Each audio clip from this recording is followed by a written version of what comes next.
మా కార్యకర్తలు పడిన ఇబ్బందులు, చాలా మంది స్లీప్లెస్ నైట్స్, కంటి నిండా నిద్రపోని పరిస్థితి.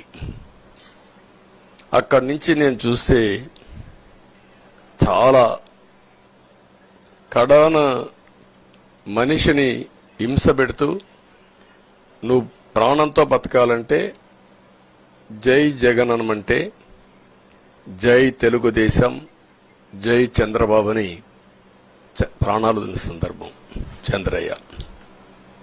ఇది తలుచుకుంటే ఆ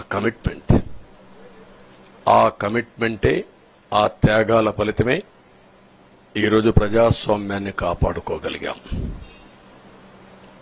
ఒక్క మా కార్యకర్తలకే కాదు, మీడియా 5 ఏళ్లు మీరు పడిన ఇబ్బందులు, మీరు కోర్టుల చుట్టూరు తిరిగిన ఇది, మిమ్మల్ని సిబిసిఐడి ఆఫీసులో పెట్టి వేధించిన విధానం, అవి తలుచుకుంటే ప్రజాస్వామ్యమే సిగ్గుతో తలంచుకోవాలి.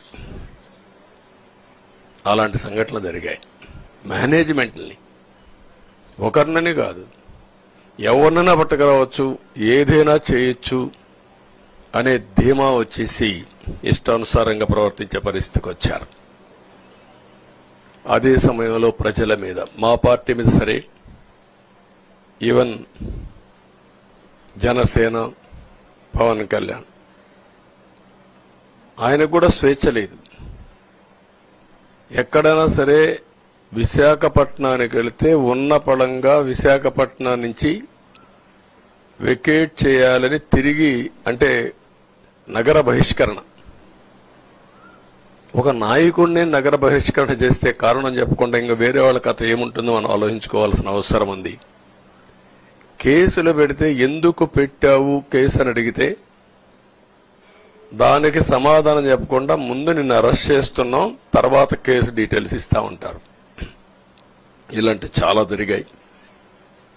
ఇవన్నిటికీ పరిష్కారం కోసం ఈరోజు మనం చూసిన తర్వాత, ఇది మాకేదో అధికారం అని మేము అనుకోవడం లేదు, ఒక బాధ్యత.